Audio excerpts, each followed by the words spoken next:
Dan selanjutnya, bagaimana perkembangan terbaru penanganan korban pasca bencana banjir di Aceh? Kita tergabung dengan produser lapangan CNN Indonesia Irin Wardani. Selamat siang Irin.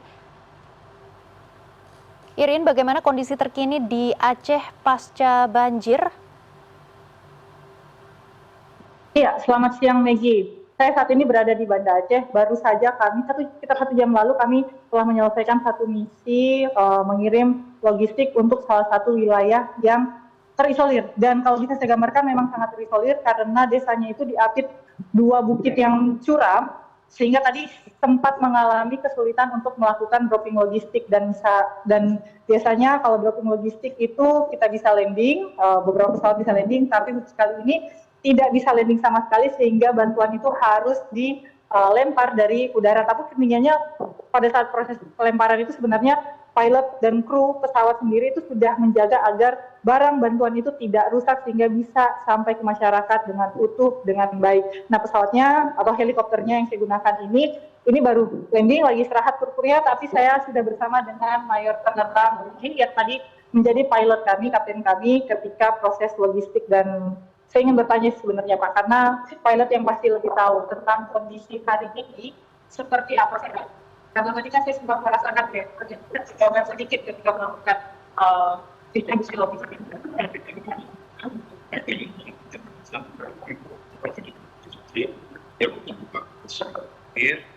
Mungkin aja disiplin dan jarak pandang kita masih cukup jauh, sehingga warga kita bisa baca sekarang. Namun demikian dengan kondisi medan atau kontur dari Aceh ini diapit oleh 40 sekitar dengan cerita Nah, kalau Maggie penasaran, saya juga ingin menunjukkan kepada pemirsa CNN helikopter seperti apa yang tadi sudah akhirnya bisa melakukan pendaratan atau mendorong logistik di tengah. Kan tadi konturnya bukit, diapit bukit itu curam, sempit banget ya Pak. Seperti ini helinya nanti ditunjukkan oleh kameramen, ditunjukkan helinya, dan ini helinya jenis heli jenis Mi-17 dari Rusia, dibuatkan Rusia. Memang dikhususkan untuk melakukan operasi kemanusiaan juga ya Pak ya. Nah Pak, operasi kemanusiaan, ini Aceh sudah di Sumatera tentu saja, kita sudah tahu lebih dari seminggu. Tantangan-tantangan yang melakukan distribusian logistik sehingga karena jalur darat putus sehingga harus menggunakan jalur udara. Ini tantangannya dibandingkan operasi kemanusiaan lain ada tidak Pak untuk hal yang di wilayah Aceh? Tentu saja ada Mairin kaitan tantangan kami sebagai kru helikopter pada saat dropping. Untuk helikopter Mi-17 ini memang mempunyai watt yang cukup besar. Apabila mendarat di daerah pemukiman yang tempat lapangannya itu kecil, itu akan berdampak atap-atap warga semakin terbentang. Nah, ini kemarin kami sudah melaksanakan dropping di Aceh Tamiang. Memang ada beberapa rumah warga yang sedikit akan konsen dari helikopter ini. Demikian bantuan logistik proses berdampak luas. Pak, tadi Bapak bilang, tadi kan kita di desa Gayoluwes, desa saya ikut. Nah, dengan kontur yang sangat curam sekali itu tentu saja bisa kita rasakan ya bahwa warga itu sangat menanti-nantikan bantuan. Nah, selain di desa Gayoluwes, sudah kemana saja selama proses bencana ini Pak? Dan yang mana yang paling menantang dibandingkan dengan desa Gayoluwes ini? Kalau yang paling menantang sendiri adalah di Gayoluwes atau di desa isi, karena tepatnya adalah di lembah atau di perbukitan. Sedangkan untuk Aceh Tamiang relatif permukaannya silebar atau datar, tidak terdapat gunung.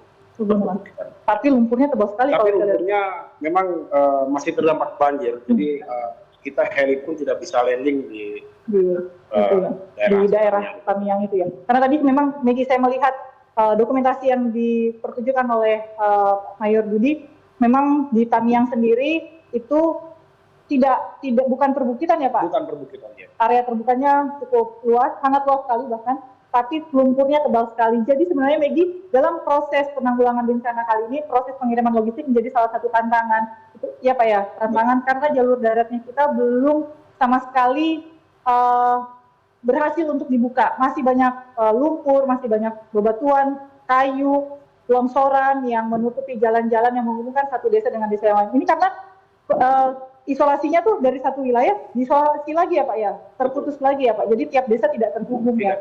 Jadi memang helikopter ini, kalau tadi Pak Mayor sempat menceritakan bahwa heli Hercules itu membawa dulu logistik ya Pak ya? Nanti ada pesawat Hercules dari AU, Mhm. dari AU akan landing di Bandara SIM ini untuk membawa logistik. Nanti Kemudian yang disalurkan oleh helikopter-helikopter yang ada di di sini, dan salah satunya helikopter milik TNI AD, penerbang Betul. TNI AD. Dan ini rencananya Pak, habis ini mau operasi kemana lagi? Mau kita akan jalan kemana lagi untuk distribusi logistik? Nanti rencana untuk dropping berikutnya, nanti tentunya akan ada rapat dari Satgas Food, akan ditentukan mana titik-titik yang memang kritis harus segera dilaksanakan penurunan logistik demikian. Oke Pak Mayor, terima kasih banyak penjelasannya. Ini karena kru pesawat kru heli maksud saya harus istirahat karena penerbangannya 2,5 jam ya tadi. 2,5 jam nanti. 2,5 jam ke Gayo Luwes, jadi harus istirahat. Dan lagi memang ini dropping logistik atau pendistribusian logistik dari bandara atau landasan udara Sultan Iskandar Muda ini akan terus dilakukan. Tapi kita juga berjibaku selain dengan medan yang susah, cuaca ya Pak ya. Karena tadi cuacanya kita buru-buru juga ya Pak, harus segera karena semakin siang. Tadi Pak Mayor menjelaskan semakin siang awan semakin tebal ya. Betul, ini sudah terbentuk, sudah mulai awan-awan hitam ini sudah mulai terbentuk, nanti akan berkumpul di sekitar pegunungan yang tadi kita lewati. Jadi itu tantangannya Megi. Jadi memang untuk wilayah Aceh sendiri dropping logistik terus dilakukan, tapi dengan kehati-hatian dan kecermatan agar masyarakat atau saudara-saudara kita yang terdampak itu bisa mendapatkan bantuan secepat mungkin, tapi dengan kru tim yang mendistribusikan juga harus dalam kondisi prima dan juga selamat, terutama juga alutsistanya. Megi. Baik, kami akan terus memantau perkembangan terkini terkait dengan bantuan logistik yang disalurkan oleh pemerintah. Terima kasih Irin Wardani atas informasinya dan sudah bergabung bersama kami di CNN Indonesia Breaking News. Selamat bertugas kembali.